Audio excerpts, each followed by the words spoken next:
Io sono di Genova, ho iniziato a Genova, che nare poi hai fatto un anno a Albany,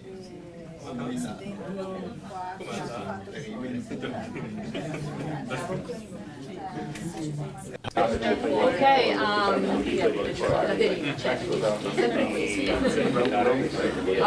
welcome back, and we're going to start our roundtable session.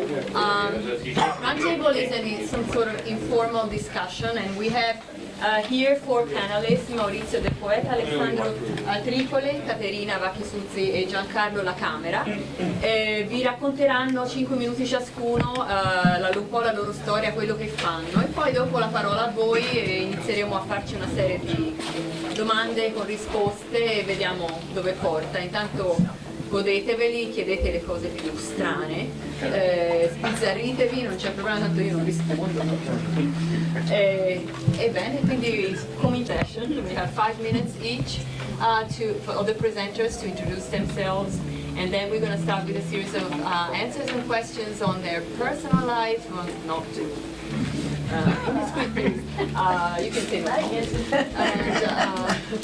and their career, or whatever you would like to ask, or the project that their expertise, area of expertise. And then we'll move to the poster session. So, Maurizio Del Poeta. I come from a small town, Freia, città del pallone col bracciale, in province of Macerata, in Marche region. I graduated in medicine in '92 at the University of Ancona. I then did the residency program there, and then I moved to Duke University in North Carolina for the fellowship in infectious diseases.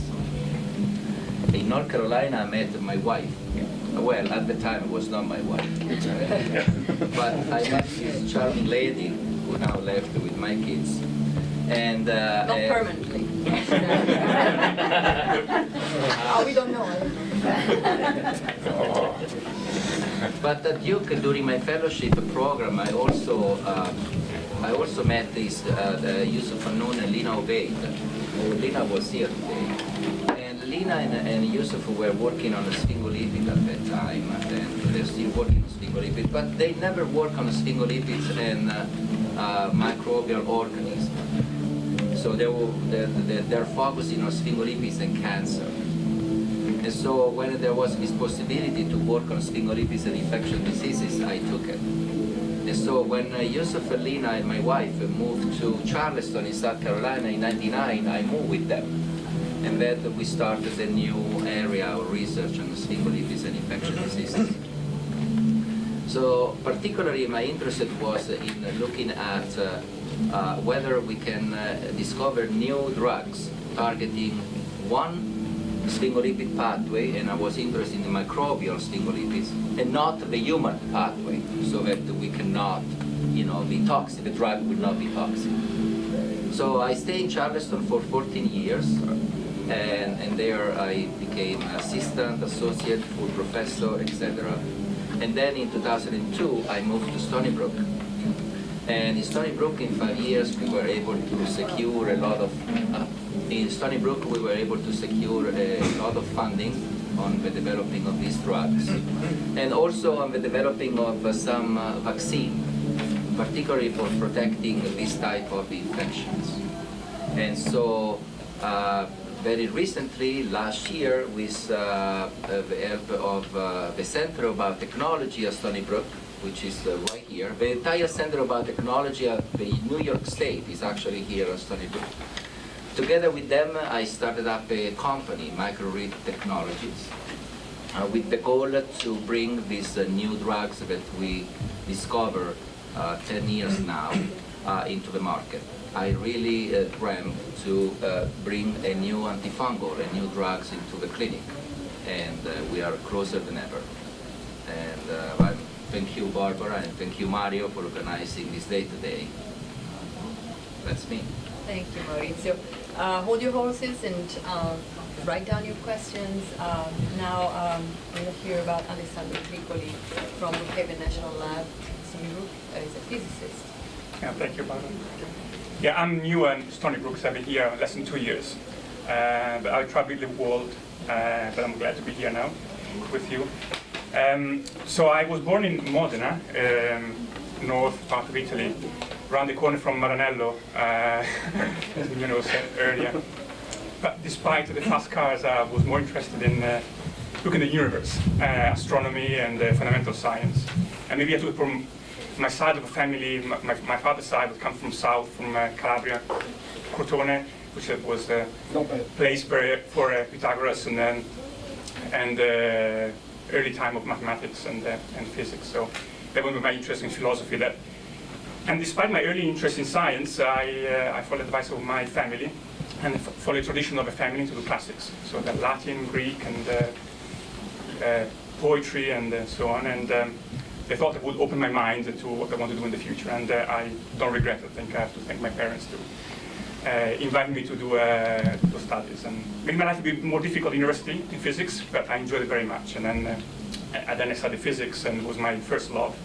And then I really enjoyed doing physics in Bologna, doing particle physics. I had great mentors there, which really taught me the Galilean approach on science, experimental approach on science, and it was very important for me. And then during those studies, was a great program in Europe, Socrates Erasmus program, which allowed the students to travel abroad. I hope it's still there, that program. And then, oh great. So I took advantage of that, and I went to the UK, to London, to King's College, and then University College London. And then I fell in love with the Anglo-Saxon world, and then with the UK in particular. And then after my studies in Bologna, I went to Oxford for my PhD and Balliol College, and then I really appreciate that system very much. And I think one of the best systems in the world, in fact. I think we should encourage a college-based system where we have a one-to-one relationship with advisors and students. It's great. And what was great actually at the time was even the dialogue between different subjects. But I met my wife, who's a poet, because we lived together with philosophers or scientists, and then we discussed we challenged ourselves. And we worked hard and we played hard at the same time, so it was a great fun. And then I stayed in the UK at Rutherford National Laboratory, RAL, which is around the corner from Oxford, where my son was born, so we decided to stay in the area.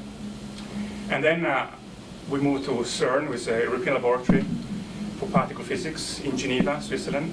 And which is really my second home. I started going to CERN when I was an undergraduate in Bologna.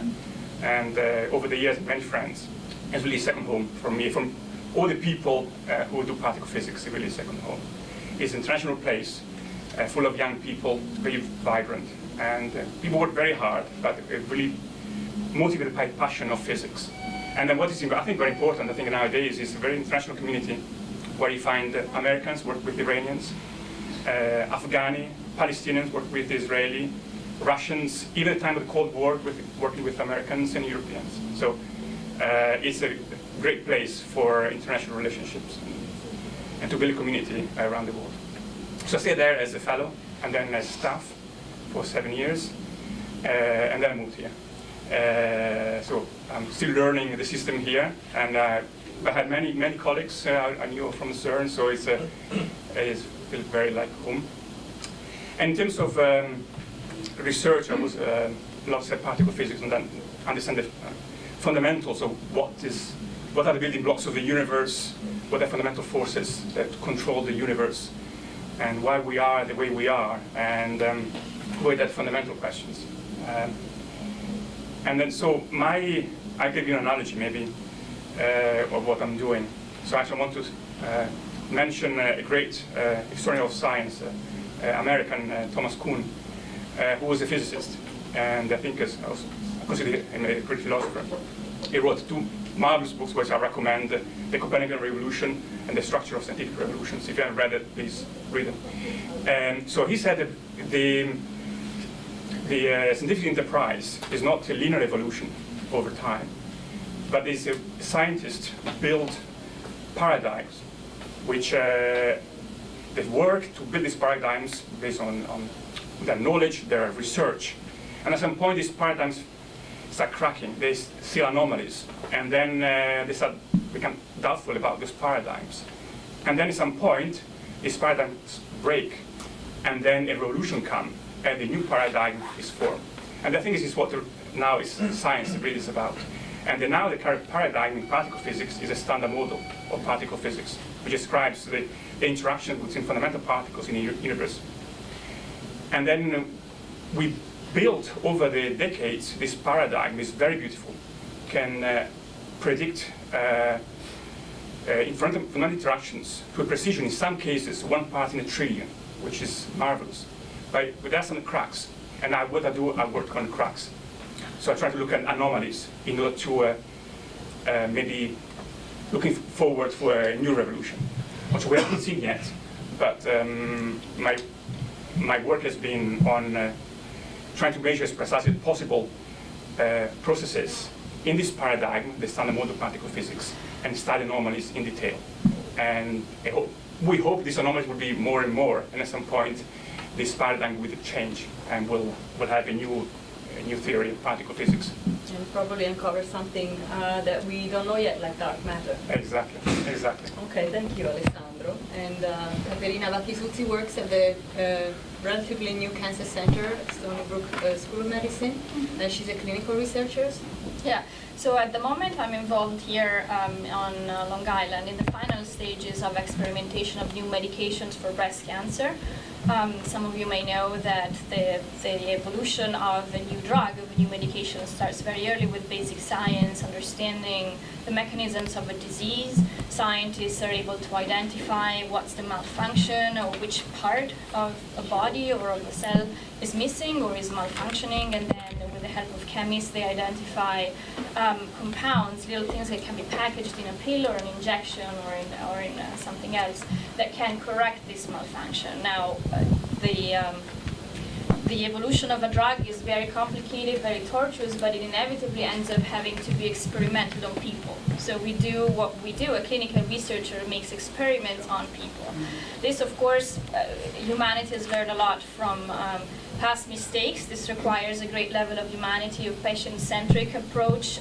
You work at the interface of science, medicine, ethical considerations for involving human beings in your research, and economics as well. And it's the greatest, I think, thing that I can do during my daily work as a clinical researcher is interface myself with people that do completely different things, but eventually they all have to come up and make make a product which is a new drug that can save lives. So I work with statisticians, and thanks to the fact that I learned some biostatistics during my career, I work with cancer biologists. I've done some cancer biology myself, as you can see from my posters outside. I work with data managers that manages data, banks of data that are really, really large. I work with physicians, and I need to understand how they think about a disease. I work with patients, and I need to understand how they feel about their disease. Most of all, I work with people that are very different extractions. I'm more like a psychologist and psychotherapist. Everybody at some point has a meltdown, and I'm at the center of all of it, because I'm the project manager. Every time something goes wrong, I'm the person that is in charge of finding a solution. But it's really exciting, and it's not something that a scientist itself is enticed to do. A scientist should be free to be creative and to be to have an idea, and I am mostly like the hands that make it happen. So I am very proud and happy to be able to take an idea, a protocol, a new approach, a new thought about how to tackle a disease and to bring it to life, being respectful of all the parts involved. I had a very my scientific career has spanned very different topics. I was born and raised in Bologna, educated in Bologna. My very first scientific project was to determine how much of an antioxidant compound was in the local Barbera wine that's produced outside of Bologna.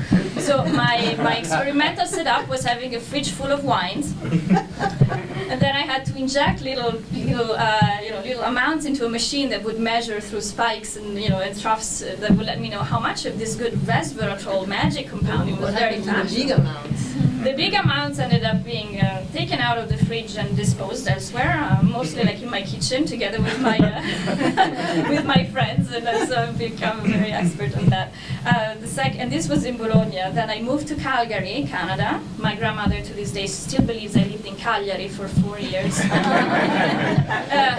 There was no way to explain her that. So she would tell me, how is it? I was like, yeah, it's very snowy. I don't think so. So anyway, there I study microorganisms, very microscopic, that have the ability of eating petrol, oil, literally, and then to use it as a source of energy. I was funded by the Alberta oil sands, literally, because they're very polluting, and they hope that someone will come up with a way to remediate the mess that they're making. So anyway, that was very interesting. So I work with these organisms that eat toxic stuff, and they're supposed to leak it into something good for themselves. And then I moved back to Switzerland, where I worked for a big pharmaceutical company called Novartis, and there I had a project for 4 years in which I was supposed to help them figure out a way to predict who and how and when would have a bad reaction to medicines that are used in cancer. It was a huge problem, of course. One lifetime would probably not be enough. And then I moved here on Long Island, where I had a project about how good or bad is eating fish for you. So if you have more questions, I have some data on that too. And then I was lucky enough to be able to switch again as a master of all trades. In my case, I really don't think it's a backhanded compliment. It's really something that allows you to look at things from many different perspectives, and to participate in the world of breast cancer research, which is very very much alive, and I'm very blessed to work with researchers that are extremely motivated and compassionate, and really at the forefront of new medications coming to the market. Thank you. Thank you, Caterina. And now Giancarlo, last but not least. Giancarlo La Camera is a theoretical neuroscientist in the Department of Neurobiology and Behavior. Yes. Thanks for organizing this. This was a great idea. I come from a very small town in the province of Salerno, which is in the southwest of Italy. It's called the area is called Golfo di Boricastro.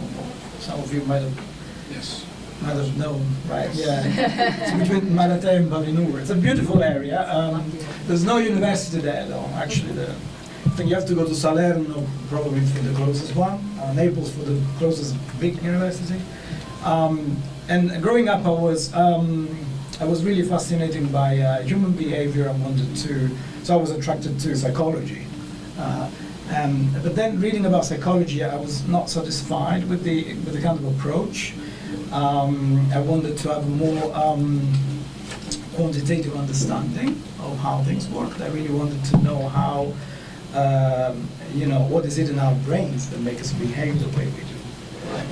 And so I looked, I guess I was good at math, and so I decided to go to do physics at university. Well, I went to Rome and I studied physics at the Sapienza University there, which is one of the the centers in Italy to study physics.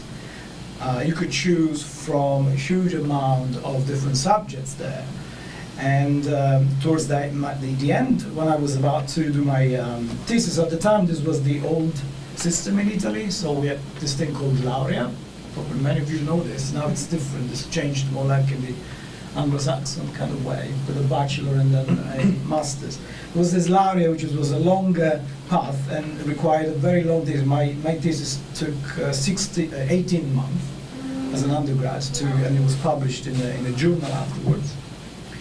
And it was about, my advisor was a physicist who had started, was one of the big pioneers in computational neuroscience, which is this idea of using mathematical methods and methods borrowed from physics to study the brain.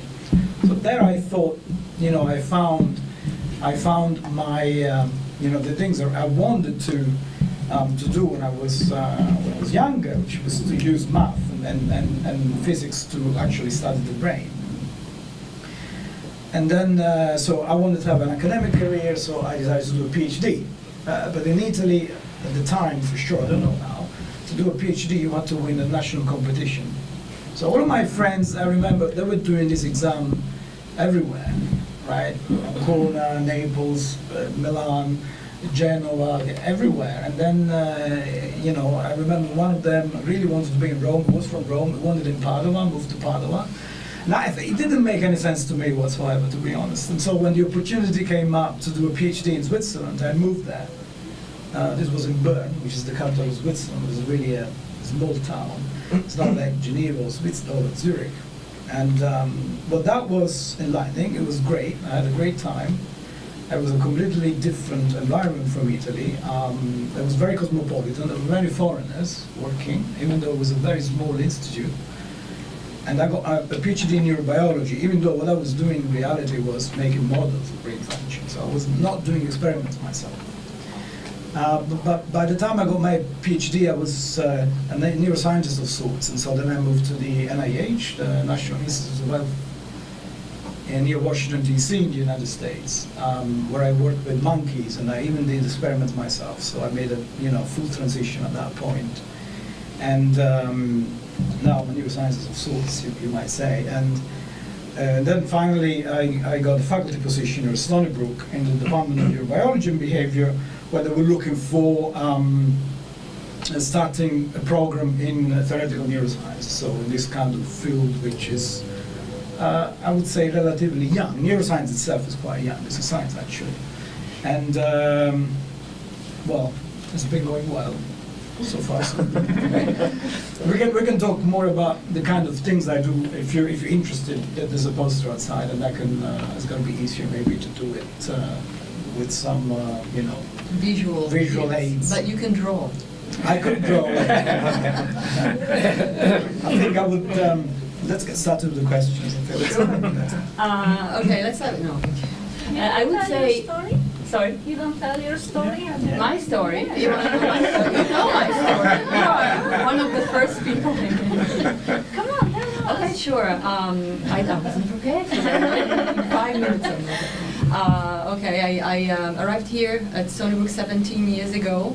I was hired by David McKinnon as a postdoctoral research associate, and he didn't know at the time that what he was hiring was actually his future wife. So for good or bad. We got married in 2004 and then had wonderful Emma. And I am an electrophysiologist by training. So as Arianna Maffei explained in her talk, we are the ones who poke neurons or other excitable cells, such as cardiac cells, with electrodes and inject currents and record currents from the electrical currents and see how they behave, how they respond, and to find out how they work ultimately. I am now a research assistant professor in the Department of Physiology, where I have many colleagues, and I found this environment great. I was lucky. I'm not really, in my case, I cannot say I'm a victim of a brain drain. I'm in fact a victim of a heart drain. I don't have a boyfriend. I came here saying that, I'm going to do a quick postdoc and go back to Italy. My professor was at the time where I did my PhD, was keen to have me back. He wanted to retire and leave his lab to me. That didn't work out very well for him. It worked out for me because I'm now very happy. I'm officially also an American citizen, but I get to go back to Italy every year to visit my family. I come from a town, what was at the time a small town near Florence. It's called Prato. Nowadays famous for being one of the largest Chinatowns in Europe, if not the largest. And I honestly, that town had really very little to offer for me career-wise. Obviously, all my friends, my family, and I love the place to pieces. But I was always interested in science, and Prato was a city mainly oriented into textile factories, and there were some. Professionals like lawyers or accountants, but really no science. So I had no choice but going to University of Florence, where I met a wonderful mentor, Professor Olivotto. He's a pathologist and now retired. And I fell in love with physiology there, pathophysiology. So how the body works and what happens when things go wrong. And then I moved to Milan for my PhD studies in the laboratory of one of the Italian famous biophysicists of the time, Professor Enzo Vanche. And then I spent there 3 years, then I obtained my PhD, and soon after that I went back to Florence briefly to wait for my visa, and then I moved here. Currently, my career has started on the study of cancer cells, and in particular, I was studying a molecule that you study with electrical means, because it's an ion channel. It's a molecule that inserts into the cell and lets electric ions in and out of the cell and mediates the cell signal. But then eventually I moved more to molecular biology and genetics projects. Initially still studying the heart, a system that I was familiar with. But recently we have been interested in studying how pathological conditions such as stress or treatment with very invasive drugs such as the chemotherapy drugs that we use for cancer patients actually modify the ability of our tissues to produce certain gene products. And so we have a project, two very interesting projects on stress. This can stress and chemotherapy, and this can give us hints on what happens to our bodies when we are in such conditions. And be happy to meet you at my poster number 13. I would now start with the questions. We're gonna rotate. I'm gonna take myself up, but if at any time anybody wants to ask me a question, raise your hand and say, Barbara, I want you. We start with Maurizio. Any questions for Maurizio? Or for anyone. Or for anyone? Sorry. You go ahead. Well, most of you have talked about your past, so where do you see yourselves 5 years from now? So I really want to become the one who developed the next antifungal into the clinics. Oh. So there are about 10 drugs fighting fungal infection, and over maybe 5,000 antibiotics. The difference is huge. And the reason is because most of the fungal infection afflict immunocompromised patients, and therefore they came up only in the last 10-15 years. And the reason why we are becoming more immunocompromised now is because we are living longer. That's one. We are taking a lot of drugs that make you sick. Yes. Corticosteroids. We are doing a lot of more organ transplant, and therefore in order to get transplantation you need to go through immunosuppression, otherwise you reject the new organ. And then we have a lot of new diseases, such as AIDS, which really kill your immunity. So there are therefore a lot of fungal infections. Just to give you some numbers, before 1950 there were only 300 cases of a disease called cryptococcosis. 300 cases reported in the literature before 1950. In the late 2009, when the paper was published, there are over 1.2 million cases of this disease. Basically, 40% of the AIDS population in Africa die of cryptococcosis. This is one of the major reasons of killing these patients. So, and the last drug introduced in the clinic was in year 2000. That's right. So It's been a while. it's been a while. So in the future, you see that there'll be new development of drugs to combat these new fungal Yes. infections. Yes.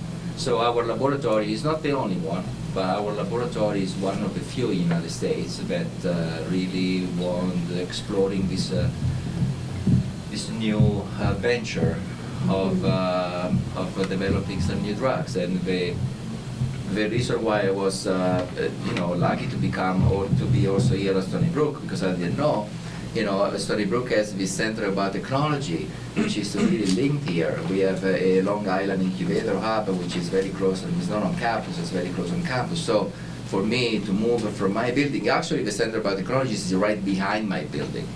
So when I went to them and I talked to them and said, you'll be willing to, I want to start a company. What do I have to do? And I was lucky enough to be selected and go to this Life Science Summit in New York. And I can tell more if you want about this, but I presented my product in front of a bunch of billionaires. So there are now a shifting in the market. There are a lot of people that are investing in stocks, but a lot of people are investing in startup company. Sure. A lot of people. And that's because they are able to buy the startup company, or it's not buying, they're investing on them. And when they sell the startup to a big company, they make a lot of revenue. The downside is that there are a lot of people that are playing with this type of game. They are not interested in developing a product at all. They are interested in making money. The bottom line, Okay? sure. So a lot of people are buying and selling just because they are buying cheap and sell at higher price. And there is a lot of pharmaceutical company that are willing to pay for this product just to kill it. Just to kill it. Why would they want to do that? Because they're competitor. Yeah. Yeah, they do it all the time. They don't know they might go Yeah, sure. very high. A competitor.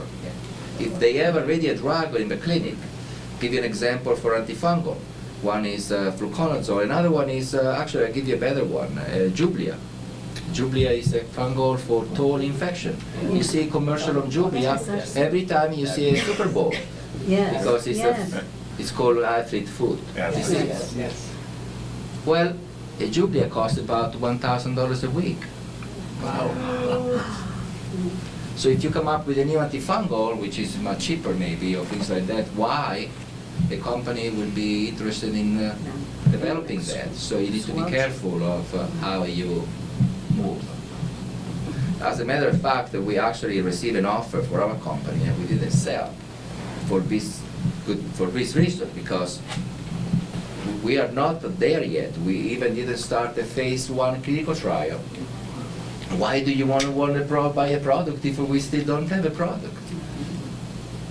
They don't want you to get that. Exactly.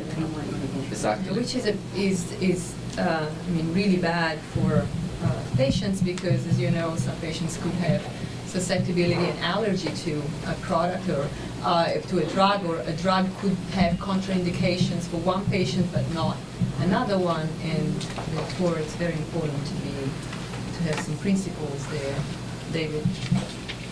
Why did you go with starting your own company rather than approaching drug companies?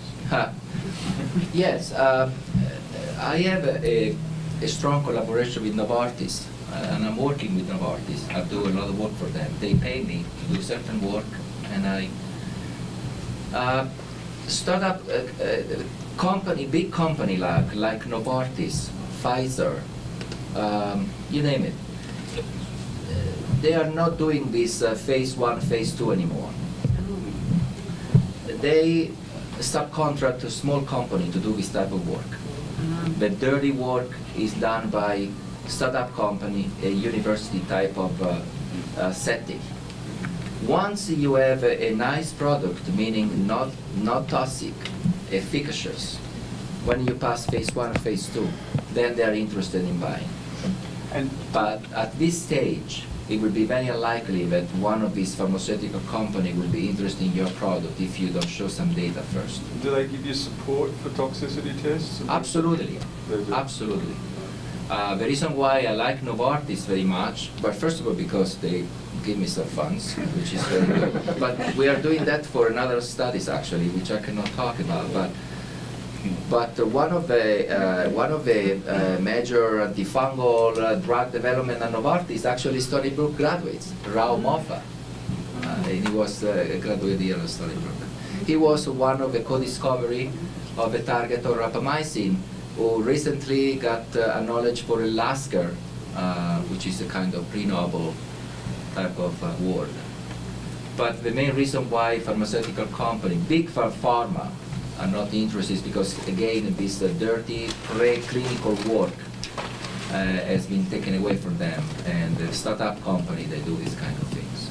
Do you think in the United States that's done less as opposed to Europe, where I think more research in this particular area is done, or is it more in Europe? My question has to do with Harvani, for example. I think in Bologna with interferon, years ago, the research was being done there, and then it developed to... Harvani is a Harvani. fantastic product, but why it should cost so much? It's called $1,000. Thousands a of pill, dollars. I think. Why should cost so much? A treatment, it can cost, if a 3 90 months... days, $90,000. A 3 months treatment to cure you from HCV, it costs you up to $100,000. But the offset was that the transplant of the liver would cost you $250,000. That's their logic. In my opinion, it doesn't justify that. Yeah, right. But this is where we are today, and there is a huge discrepancy between what should be given to a patient in order to let him feel better, and how much he should pay. I'm sorry, but it's too much discrepancy. Absolutely. So you hear a lot about the costs of making drugs. Do you see ways that they can be made cheaper or more efficiently? I'll give you an example. In my case, for instance, the drug that we have been working on this drug now since 2006. It's been 11 years. I spend close to $1 million.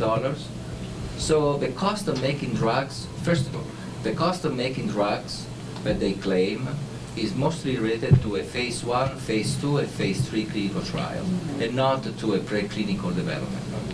So If I can say, it's also not manufacturing. It has nothing to do with manufacturing. nothing. Nothing to do with manufacturing. And they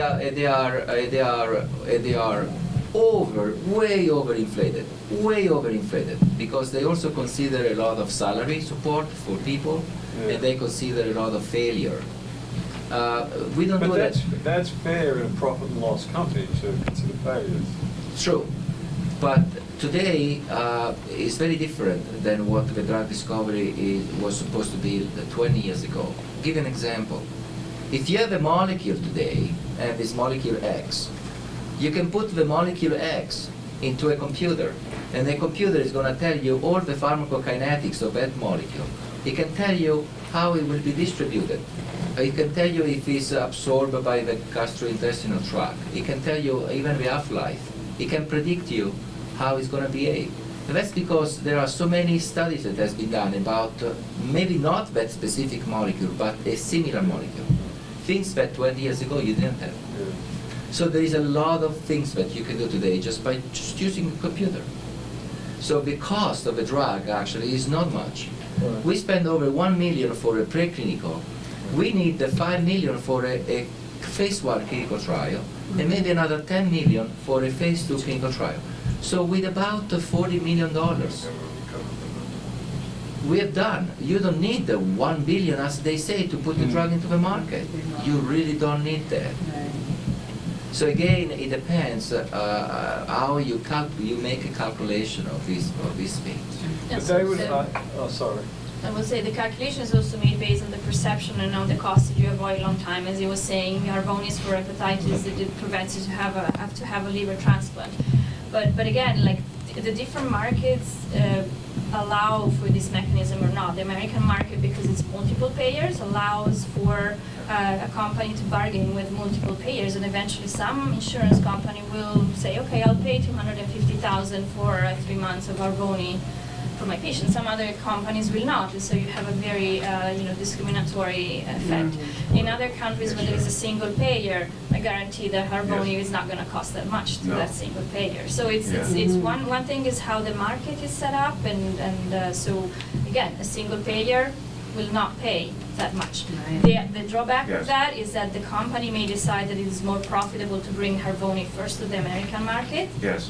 And that's usually what people want to do. And so then Harvoni will not be available for a number of years in markets that are less profitable. So there are so many aspects to keep into account, and you just don't want to recuperate the money when you finally are able to bring a drug to the market, but you also want to have extra money to spend on further research and development. So you have to recuperate all the costs, but that's not the end of the story at all. You just want to keep going and do even more. So you want to recuperate the cost, be sure that you're not in the reds, but also have a big pile of money to bring forward research and other things. So there are so many aspects in determining the cost of a medication. There is actually an entire branch of science that does that. They actually put numbers of how much a leg is valued, how much of the right eye, how much, if a person is right or left-handed, they put a number on how much losing your right arm is versus your left arm, and that's how people make calculations of how much money and therapy or a life-saving, or let's say a limb-saving therapy would cost. It's an extremely complicated calculation. That because in Italy, Harvani costs a lot less. Yes, but it might not have been brought to the Italian market as soon as it was brought to the American market. I'm not sure about this specific example, but often companies, unless they have some incentives, and this is what governments and international policies can work, they have to tease the companies to say, okay, maybe you're not going to make that much money in Italy, but if you bring your drug here and you pay a little less, then we'll give you something else. We give you like less taxes, or we make you pay less taxes on the revenues that you make here, and so on. So it's a very intricate. I think, correct me if I'm wrong, but I think in the United States, even when we have a single payer, for example, Medicare, our politics are such, as opposed to Europe, that they actually had Congress pass legislation that they couldn't bargain with them. Am I correct? Is still that's the case? So. Yes. Part of it has to do, quite frankly, with political corruption, okay? Which we're in now, because they bring these drugs to the American market first because Medicare will pay anything. They can't bargain with them, and they have to pay within 30 days, I think, by law. And then, of course, they can't go down to Canada or Italy, where they're going to say, hey, we're not going to pay this, because then people will buy it from there and bring it over. I mean, why would you pay 10 times more in America when you can have it shipped from Italy? The exact same drug. I mean, a different drug that's not approved, for example, in the American market, as you know, unless it's for your own personal use that you're traveling, you can't bring it to the American market, and you can't prescribe it. I think that's really the heart of the matter. I mean, the American taxpayer basically is subsidizing the entire world, and they're making the drug companies rich. In part, it's okay if it goes towards research, but most of it, as we know, goes towards the big stockholders of the companies. Absolutely. Right? Okay. I just write down this because I suggest. Import drugs from Italy. Import cheaper drugs. We got a business model there.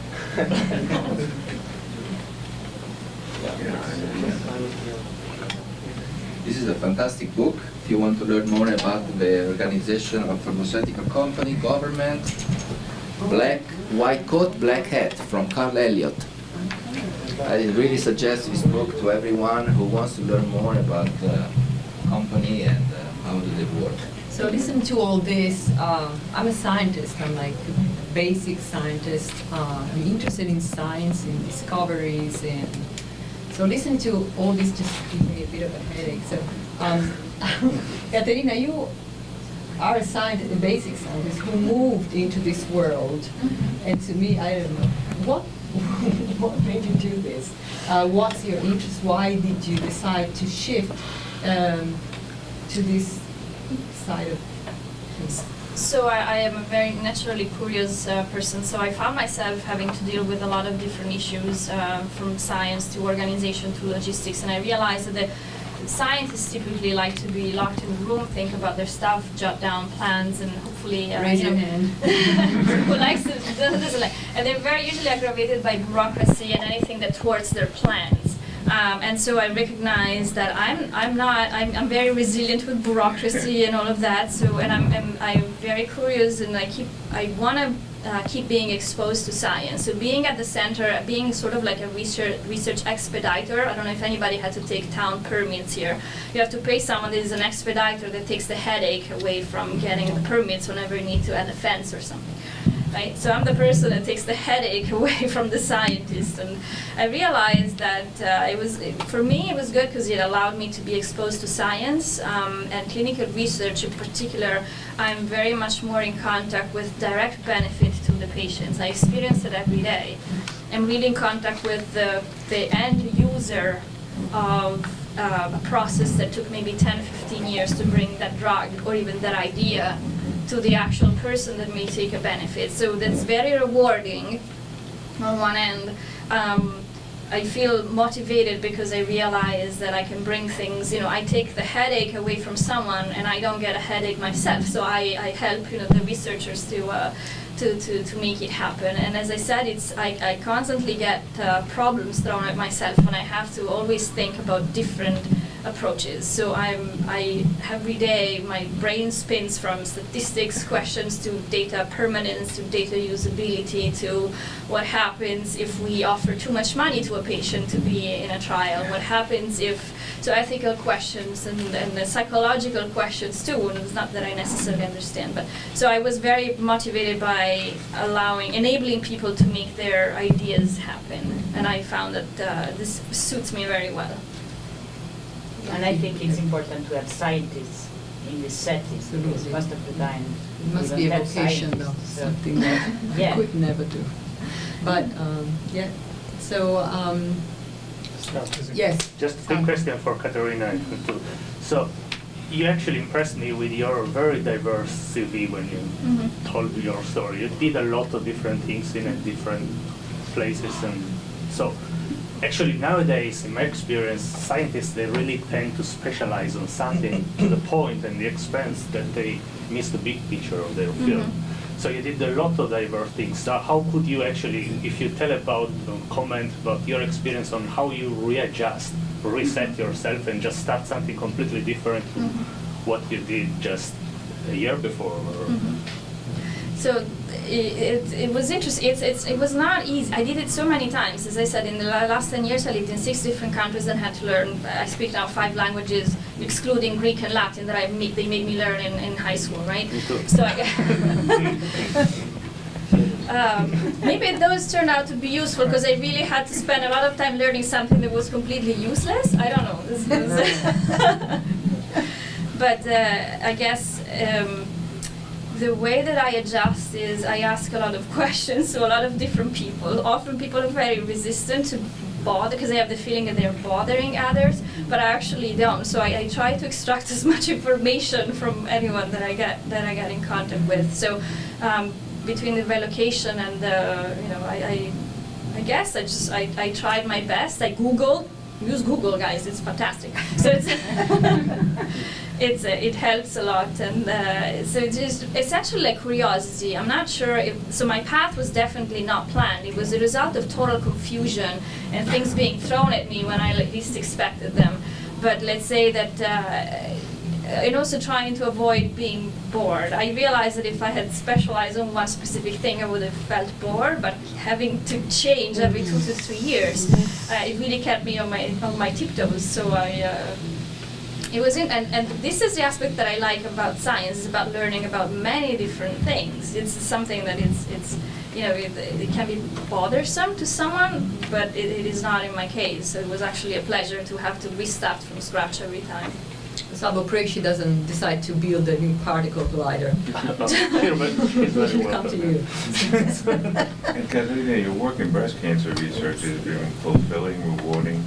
Yes, very much. They are, my mom is a breast cancer survivor, and it's both interesting and scary a little bit because as you all know, having had a close relative that has had it puts you at increased risk. But more information is never worse. So it's very rewarding. I speak on the phone with them daily. We have now.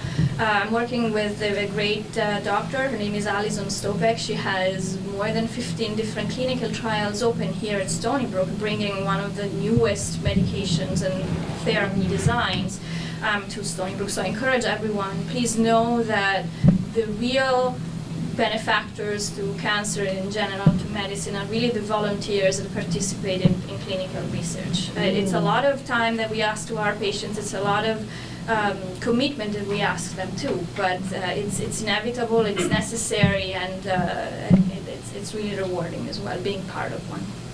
We have one more question. Yeah, so I have a question actually for Professor Tricoli, and forgive me if this is unrelated, but No, it's I'm fine. a professor.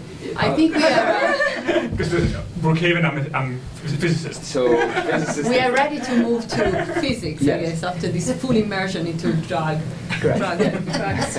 So, you know, being very interested in science myself, I'm a physics major. I was wondering, were you working at CERN when the Higgs boson was discovered? Yeah, and long before. Long before. Yes. And what was your, well, one, how was that? And What two, did you drink to celebrate it? Yeah, I know there was a whole celebration after that, but Are we going to the drugs again? what was your job still to like look for the abnormalities in the data? And Yeah, so- how did it work there? At the time of the discovery of the Higgs boson, CERN was a very active place. So actually, well, at that time, and I was busy because I was coordinating a group for the data taking part of called Trigger. So we take data 40 million times per second, and we select a few thousand out of them, which are maybe good. Actually, most of them are not good. They're not interesting. I mean, it could be interesting, but not for discovering of Higgs boson. So we have to select these events with a great care.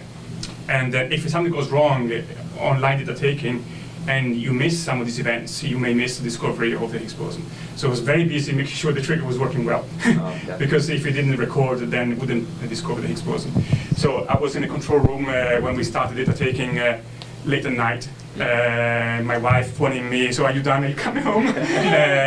Or sleeping with my phone next to me and waking up with 10 minutes. They haven't called me yet, so what's going on? So it was very frantic, but very, very exciting. And at the time, CERN was a peak of excitement, and many young people there from all over the world again. And discovery was really fascinating experience, also sociological experience. Also Giacinto, he's here. I was also part of the team at that time. So it's a really work of many people. So we have 3,000 people on collaboration, Atlas, where we work on. 3,000 on the other collaboration, major collaboration. So it's really work that was split among different people. So there's no, you cannot say it was one person who is in charge of discovering the Higgs boson. In fact, actually, it's been a problem in our field, because we discovered the Higgs boson in 2012. Then the following year, the Nobel Prize was awarded to the theorists who came up with this, conceived the existence of the Higgs boson decades before. Well-deserved Nobel Prize. But CERN didn't have a Nobel Prize because there's not an individual, and organizations cannot be awarded a Nobel Prize. So this, in a sense, it's an aspect which is not fully rewarding for the collaboration of so many people who all together work towards a single goal, which is discovering Higgs boson, which is one of the major discoveries, I think, in this decade. And we hope to discover more things, and then this definitely was a peak of excitement, but we hope to have more, because as Barry was saying, we only know 5% of the energy of the universe. So there's another 95% which we don't know what it is about. And you mentioned dark matter. Yes. And if you discover dark matter, we make a big jump. We discover another 25%. So it's a big leap.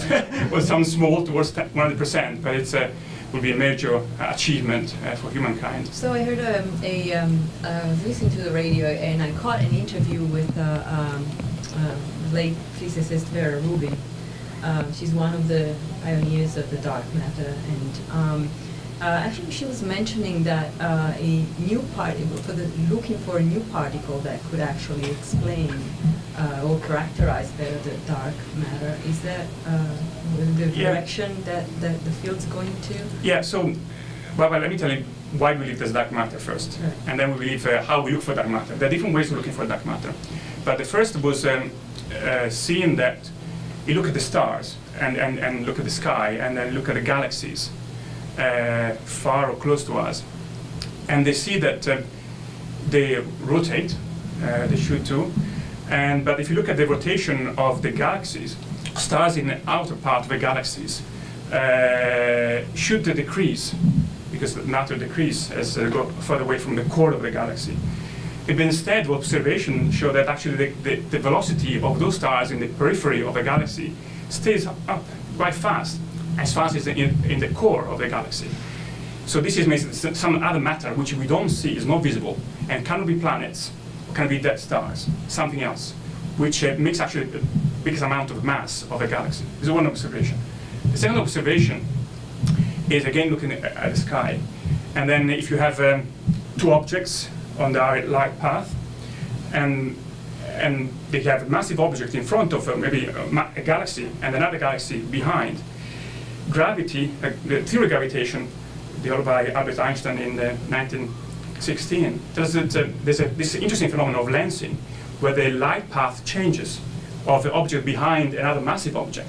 So we see objects we would not be able to see otherwise, just because the object in front makes change the path of light towards us.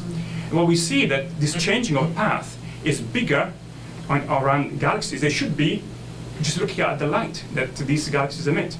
So these galaxies are much more massive, contain more energy, because there's equivalence of mass and energy, as Salvatore was saying, that we can see. So this is we call dark matter. And there are certain properties like neutral, and around is clustered around galaxies. So these are observations. Now, what is this dark matter? And then where we come into play as physicists, particle physicists. So we believe there are other possible extensions of the standard model. Let's say this paradigm that we call standard model, which has some cracks. And one of these fascinating outcomes of this theory we call supersymmetry, which is an extension of the current theory of standard model, is to provide the ideal candidate for this dark matter. It's called neutralino.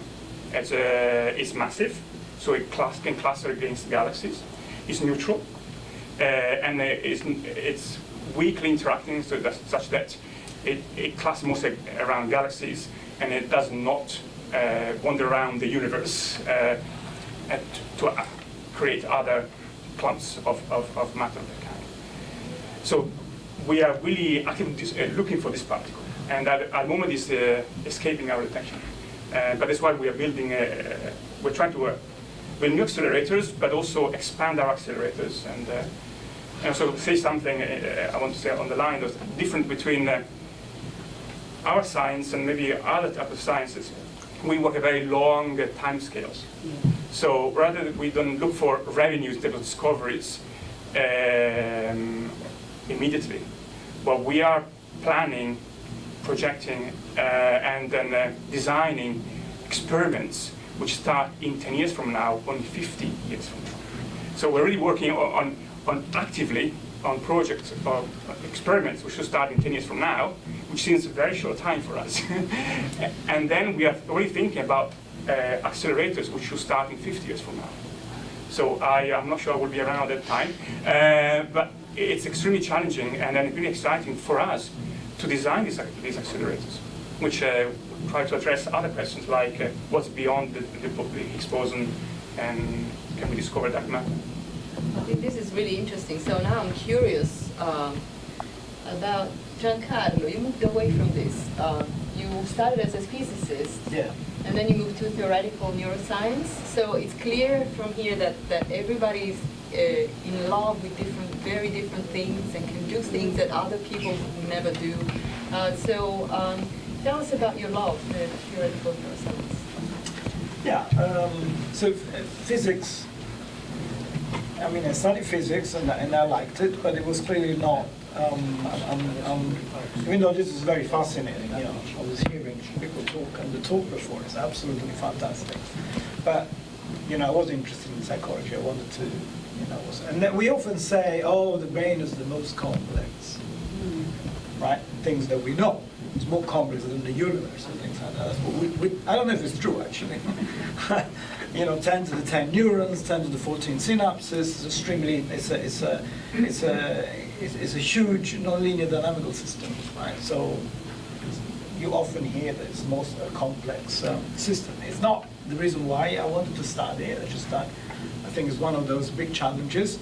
My motivation was very abstract, so I totally agree with that. I mean, for me, bureaucracy or anything that I understand is there to make science happen, I absolutely abhor it. I mean, I find it you know, if I could find a way to make it go away, you know, if I could find a way so that we can have lots of facilities and people and salaries, so that we can really do this without having even to, you know, use up precious time to even to explain sometimes, because, you know, but I realize I live in the real world, and I changed the subject many times myself, because going from physics to neuroscience and then to experimental neuroscience is actually a big jump.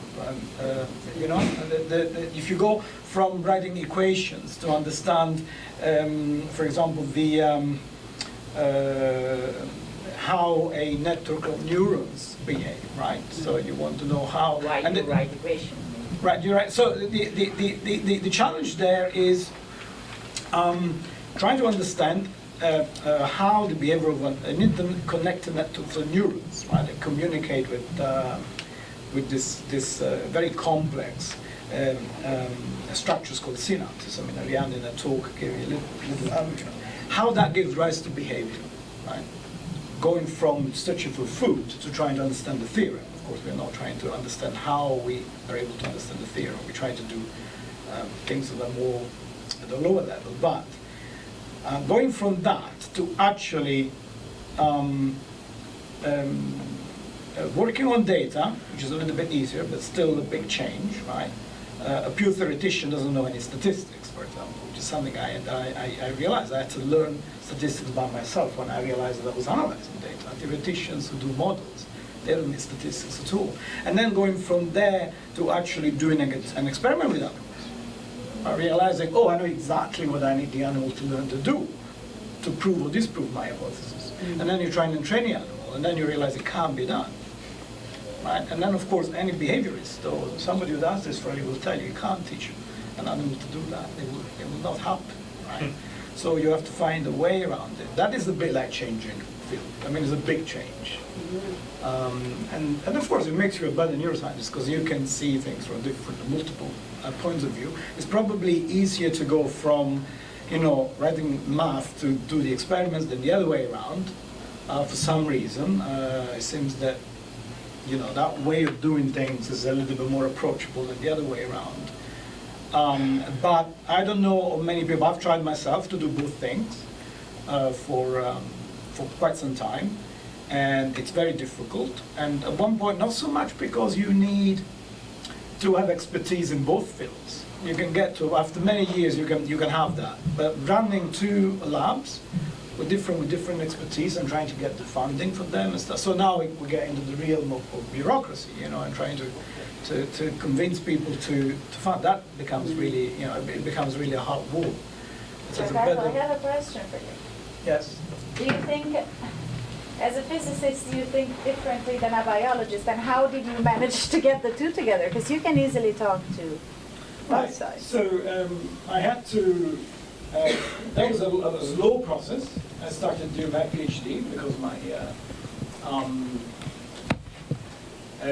we had a theory that we developed in Rome, and that theory was based on what single neurons do in certain conditions. And nobody had ever tested that, because that's the kind of question that usually doesn't come to an experimentalist for reasons, right?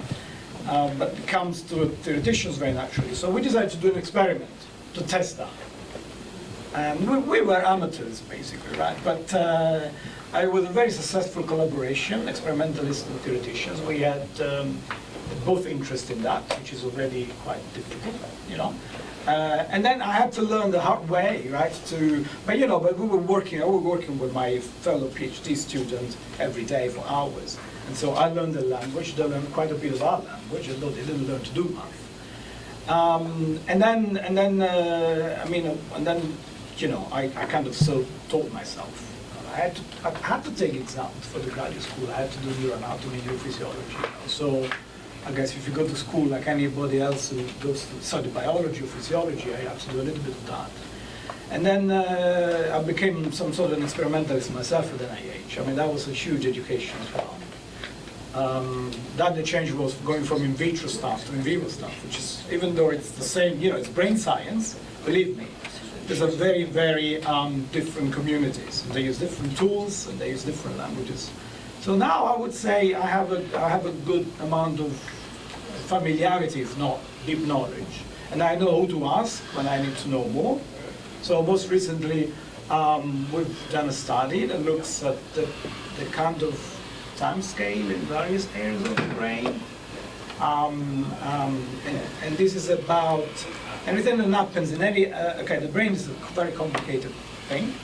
And we know that it's both segregated and integrated, meaning that every bit of your brain is active when you do anything, okay?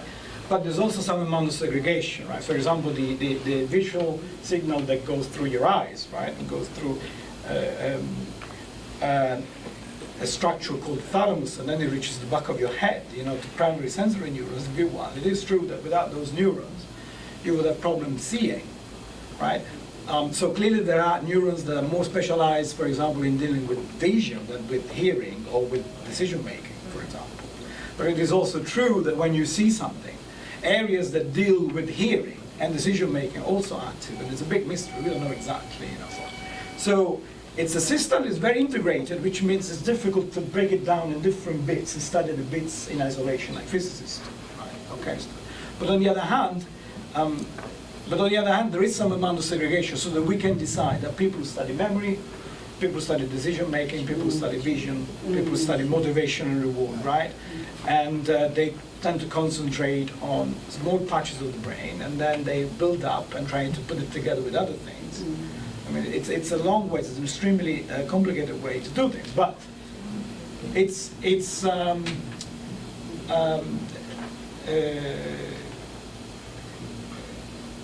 let's say when you I kind of forgot what the question was. Can I ask a question? What do I want to go with this? I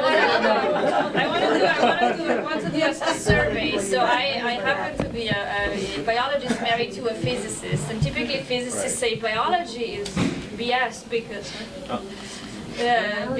you cannot predict the outcome of your experiment, while if you're a physicist and an experimentalist, somebody has done the theory, you put the things together and you can predict what happens. And so biologists really have no idea what they're doing. So physicists, some maintain that if you could put the physicists and the biologists together, eventually a physicist will be able to derive one equation that predicts the behavior of a very complex biological organism. It's just a matter of plugging in the right numbers.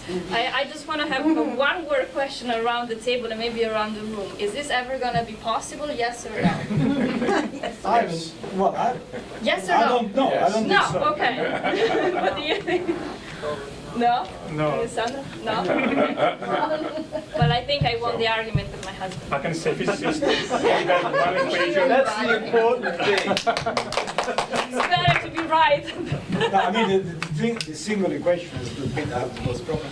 I believe that the interplay of biology and physics. I'm sure there must be a Hamiltonian in which if you plug in the right numbers, then you know if you know what happens if. It depends how If I long. can add something, actually, many groups are studying what is called biological computation.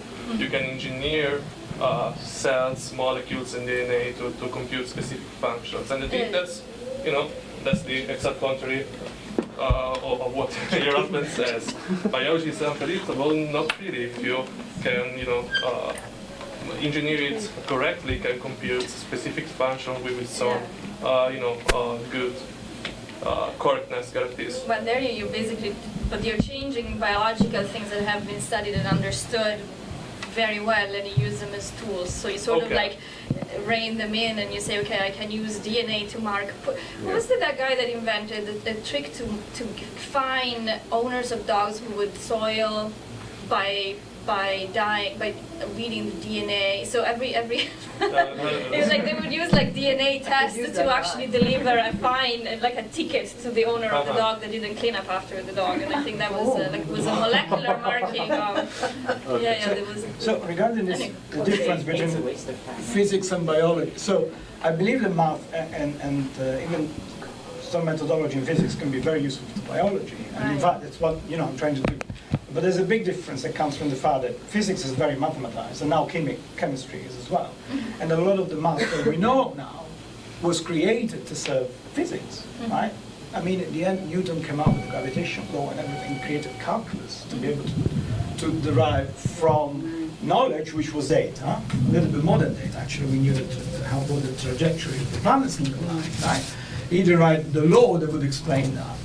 And so you realize what kind of math do you need? You know, you need calculus, you need these kind of things. And a lot of mathematics has been developed afterwards. For, you know, one example, give you another example, I don't know, Dirac delta function, the theory distributions that were only systematized more than 20 years, 30 years after, that were very successful and that were needed to create quantum mechanics, yeah, which is one of the most successful theories.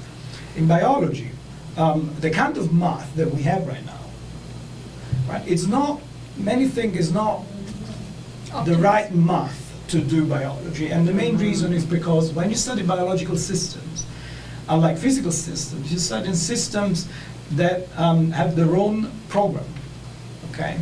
So they're living systems.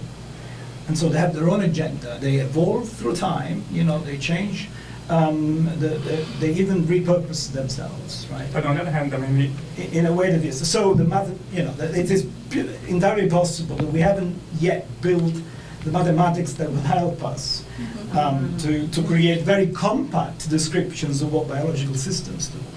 Well, one would say that there's some mathematical formulation, which describe physical systems, fundamental property of quantum mechanics, but mostly thermal mechanics, are applied now to other sciences. Can be financial science, like game theory, has become very, very popular, and use mathematical formulations which were developed for physics.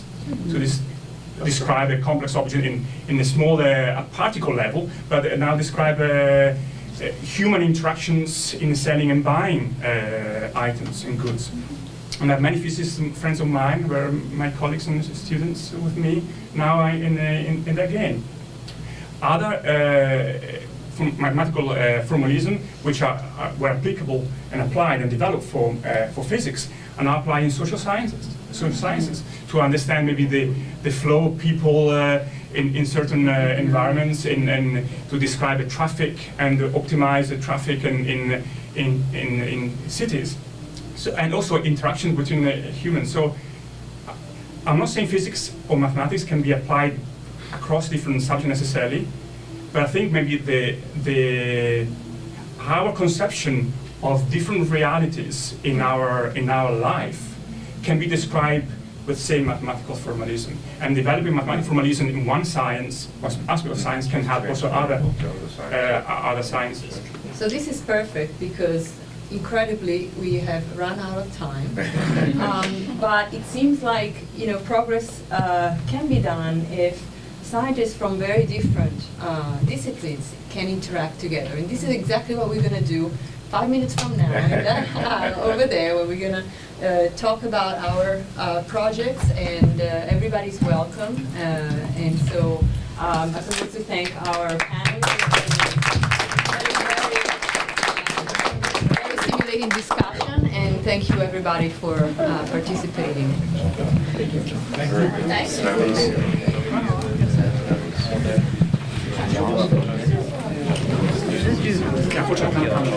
I did, yes. Did you go to like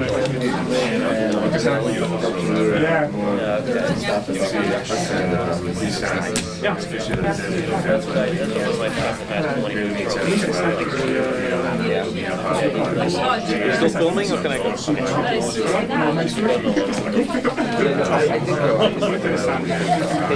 very yeah, was it Hong Kong isn't necessarily but it's the point. It's like the point where you can Hong Kong is more information. I mean, it is one question.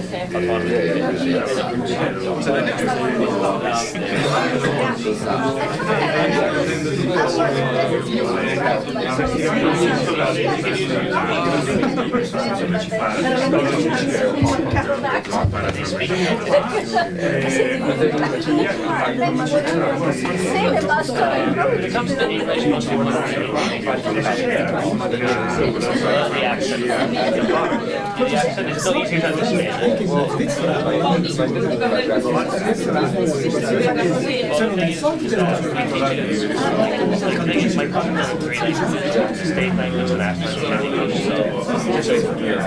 Yeah, and English is not just like